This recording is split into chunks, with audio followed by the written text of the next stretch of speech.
Occasion ఏదైనా location ఎక్కడైనా తెలుగువారి వేడుక అంటే ఆలివ్ మిఠాయి ఉండాల్సిందే. మిఠాయి అంటే ఆలివ్. ఇవన్నీ చూసిన తర్వాత సమయం కూడా అయింది. మిమ్మల్ని కూడా నేను విసిగించదలుచుకోలేదు. చాలా రోజుల తర్వాత ఇక్కడికి వచ్చాను. 5 సంవత్సరాలు చాలా బాధపడ్డాను. మళ్ళీ అభివృద్ధి స్టార్ట్ అయింది. ఇంకా అమరావతి నాన్ స్టాప్ అన్స్టాపబుల్ అని చెప్పి మీకు అందరికీ తెలియజేస్తూ, ఈ అన్స్టాపబుల్ గేమ్లో మీ భవిష్యత్తు కూడా ఎక్కడుండాలో మీరు ఆలోచించండి. మీ అందరి భవిష్యత్తుని ఎలాంటి ఎకో సిస్టమ్స్ క్రియేట్ చేయాలనో చేసి లాజికల్గా తీసిపోయే బాధ్యత నేను తీసుకుంటా. ప్రపంచంలో ఉండే టెక్నాలజీస్ అన్నీ తీసుకొస్తాం, నాలెడ్జ్ మొత్తం తీసుకొస్తాం, మీకు అందుబాటులో పెడతాం. మీకు ఎలాంటి అవకాశాలు కావాలనో కల్పించే బాధ్యత నాది, ఈ ప్రభుత్వాన్ని. దాన్ని అందిపుచ్చుకునే బాధ్యత ఈ యువతదని చెప్పి మరొక్కసారి మీ అందరికీ తెలియజేసుకుంటూ, ఈరోజు ఒక పక్కన చూస్తే ఒక్క అమరావతి గురించే నేను మాట్లాడడం లేదు. ఇక్కడ అమరావతిలో ఏమేం పనులు చేయాలో చేస్తున్నాం. Visakhapatnam highest per capita income as on today.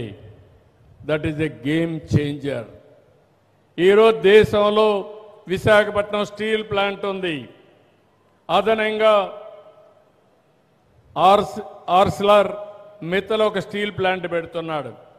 ఈ రెండు వస్తే ఇండియాలో స్టీల్ ప్రొడక్షన్ హైయెస్ట్ ఎక్కడ వస్తుందంటే దానికి చిరునామాగా విశాఖపట్నం ఉంటుంది. కొత్త ఎయిర్పోర్ట్ వస్తూ ఉంది, మెట్రో వస్తుంది. ఇంకో పక్క తొందరలోనే గూగుల్ విశాఖపట్నం రాబోతుంది. గూగుల్ విశాఖపట్నం వస్తే ప్రపంచ డేటా అంతా కూడా వచ్చి ఇక్కడ అనలిటిక్స్ తయారు చేసి ఏ ద్వారా ప్రపంచానికి అందజేయబోతున్నారు. అంటే నాలెడ్జ్ ఎకానమీకి చిరునామాగా ఆంధ్రప్రదేశ్ ఉంటుందని చెప్పి కూడా నేను మీకు తెలియజేస్తున్నా. ఇది కాకుండా తిరుపతి ఒక స్పిరిచువల్ హబ్గా తయారవుతుంది. తిరుపతిని నెక్స్ట్ లెవెల్కి తీసుకెళ్తాం.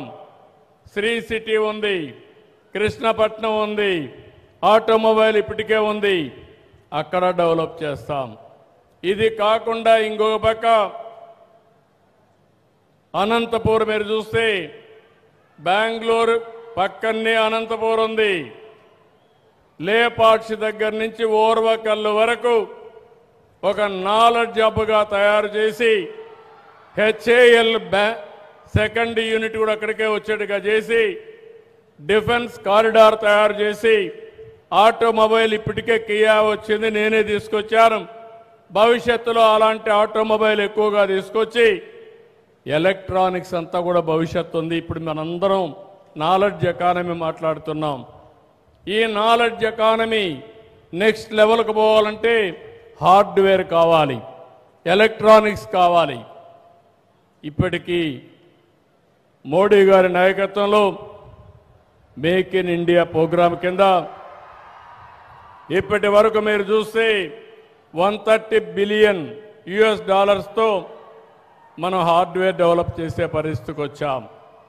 ఇంకా భవిష్యత్తులో $500 బిలియన్ మ్యానుఫ్యాక్చరింగ్ చేసే కెపాసిటీ ఇండియాకు ఉంది. అందుకనే అనంతపూర్ దగ్గర పెద్ద హబ్ తయారు చేస్తున్నాం. ఇది కూడా వస్తుంది. ఇప్పుడే మీరు డ్రోన్స్ అన్ని కూడా ఇక్కడ తయారు చేస్తున్నారు.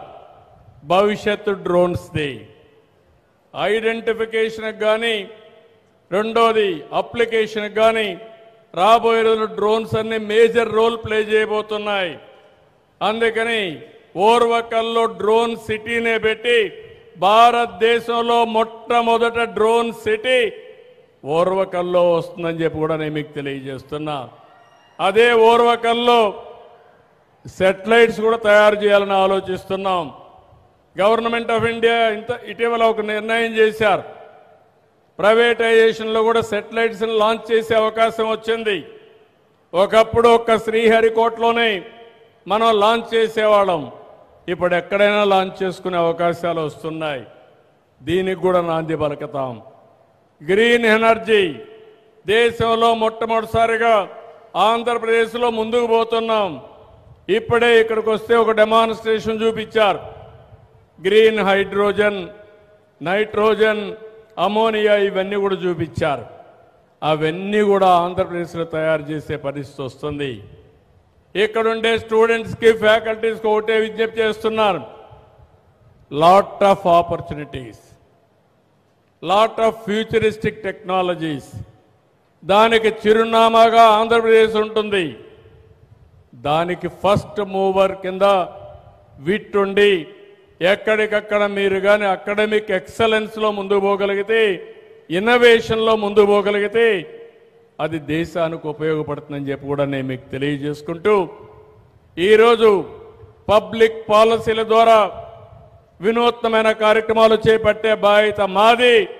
దాన్ని సద్వినియోగం చేసుకునే బాధ్యత ఈ అకాడమిక్ ఇన్స్టిట్యూషన్స్ కానీ ఈ స్టూడెంట్స్ అని చెప్పి మరొకసారి తెలియజేసుకుంటూ, ఈ అవకాశాన్ని ఇచ్చిన మీ అందరికీ, ముఖ్యంగా విట్టు విశ్వనాథం గారిని ఇంకొక విషయం కూడా కోరాను.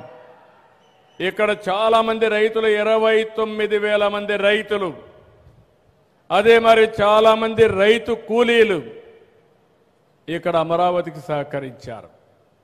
వాళ్ళందరినీ ఏ విధంగా ముందుకు తీసుకుపోవాలనో, కొంతమందిని మీరు దత్తత తీసుకునే విధంగా, లేకపోతే హ్యాండ్ హోల్డ్ చేసే విధంగా విట్టును కూడా తీసుకోమని చెప్పి ఒక కార్యక్రమం అడిగాను. అది కూడా చేయమని చెప్పి ఒక రిక్వెస్ట్ చేశాను. అదే మరి ఇంకొక పక్కన skill development, technology penetration, online offline training కూడా పెట్టని చెప్పి కోరాను. ఇవన్నీ కూడా ఆలోచిస్తామన్నారు. నేను వీటిని ఒకటే చెప్తున్నా, మీతో నేనుంటా. ఈ రాష్ట్ర అభివృద్ధికి, ఈ దేశ అభివృద్ధికి మీరు సహకరించండి. మీరు ఏ కార్యక్రమం, మంచి కార్యక్రమం చేసినా దానికి పూర్తిగా సహకరిస్తామని చెప్పి మరొక్కసారి తెలియజేసుకుంటూ, సుమన్ టీవీలో మీ పర్సనల్ అండ్ బిజినెస్ ప్రమోషన్స్ కోసం కింది నెంబర్కి కాంటాక్ట్ చేయండి.